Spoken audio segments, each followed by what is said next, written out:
नमस्कार। कुछ दिन पहले ही मैंने प्रशासक के चाटुकार महाचाटुकार लोगों द्वारा जो प्रोपेगेंडा फैलाया जा रहा था कि भाई दमन दीव में गुंडा राज समाप्त हो गया है और बहुत सारी राम राज्य की कल्पना के साकार होने की बातें कही जा रही थी।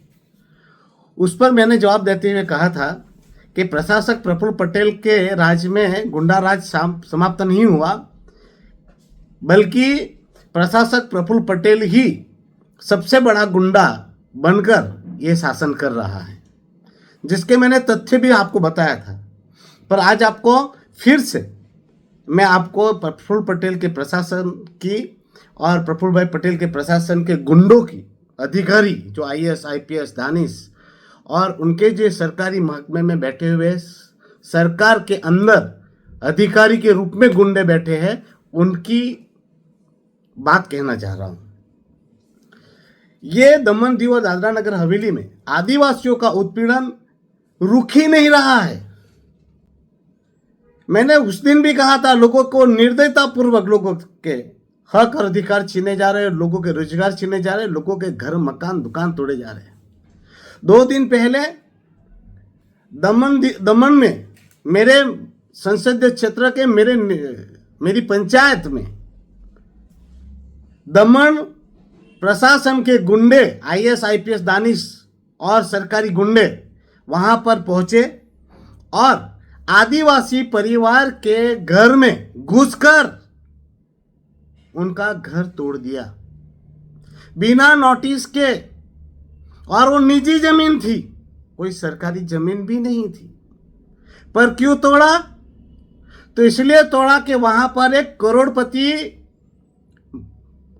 फैक्ट्री वाला है और वो करोड़पति को खुश करने के लिए, और करोड़पतियों से मुझे बात पता चली है, जिस प्रकार से जानकारी मिल रही है कि वो करोड़पति से हफ्ता लेकर एमबीबीएस फिल्म थी ना, मुन्ना भाई एमबीबीएस, उसी प्रकार से अब दमन दीव में प्रशासक प्रफुल्ल पटेल के प्रशासन के अधिकारी गुंडा सब बनकर धन के लिए गरीब आदिवासियों के मकान तोड़ने का कॉन्ट्रैक्ट ले रहे हैं। देव का बंगला बोलते हैं, जहां ड्यूक होटल है, उसके बाजू में रमेश भाई रामूभाई हलपति, गणेश भाई रामूभाई हलपति नाम के आदिवासी परिवार वहां रहता था। मैं खुद उस परिवार से परिचित हूँ, क्योंकि मैं बहुत छोटा था तब से वहाँ पर मैं जाता आता रहता हूँ। मेरे पापा वहीं पर ताड़ी निकालते थे। प्रथम में मैं जब छोटा था तो तब ये इनके पिताजी रामूभाई छिबाभाई हलपति उस प्रॉपर्टी में काम किया करते थे। ये पारसी की प्रॉपर्टी हुआ करती थी, जिसमें ये परिवार 50 साल से रहता आया है और वो यहाँ पर काम करता था। और सेठ ने उनको वहाँ पर घर बनाने का भी परमिशन दिया था और घर लीगल बना है। क्यों? क्योंकि 50 साल हो गए उनके वहाँ रहते हुए। उन घर को लाइट कनेक्शन से लेके हाउस टैक्स से लेकर उनके गरीबों के आवास की सारी दस्तावेजें, जो उनके सरकारी दस्तावेज जो बने हैं, वो लाइसेंस हो, आधार कार्ड हो या इलेक्शन कार्ड हो, सारे ये परिवार में लगभग 10-12 लोग भी रहते हैं। अब प्रशासन के गुंडों ने अचानक वहां पर सुबह सुबह धावा बोला और उनका घर मकान दुकान तोड़ दिए।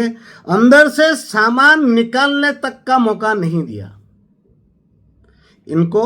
आपको सबको पता होगा, ये लगभग 19-20 की बात है। सांसद लालू भाई हुआ करते थे, तब यही परिवार के घर तोड़ने का प्लान बनाया गया था, जिसको हमने नाकाम किया था।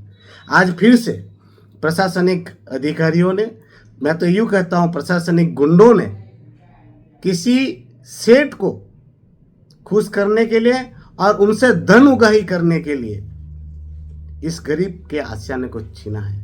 अब मुझे बताएंगे चाटुकार महाचाटुकार कुछ पत्रकार जो है, कुछ पत्रकार जो पूरे दिन प्रशासक प्रफुल्ल पटेल को महात्मा और महासंत बनाने में लगे हुए हैं, अब बताएंगे कि इस आदिवासी का घर मकान दुकान क्यों टूटा।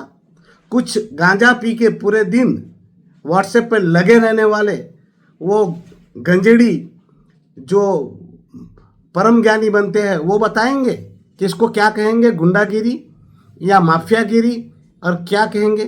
पर मैं कहना चाहता हूँ सेठ को भी और प्रशासन के गुंडों को भी, इस करतूत की तुम लोग को सजा जरूर मिलेगी। ये पार्लियामेंट में भी बात उठेगी और इस पर सख्त से सख्त कार्यवाही होगी और कितनों की नौकरी जाएगी तो आप अब ध्यान में लीजिएगा। आप ऐसा मत सोचिए कि इन गरीब के लिए कोई बोलने वाला नहीं है। जब तक मैं जिंदा हूँ इनके हक और अधिकार की लड़ाई बिल्कुल लड़ी जाएंगी।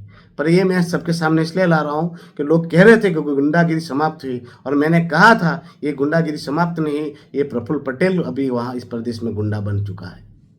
धन्यवाद।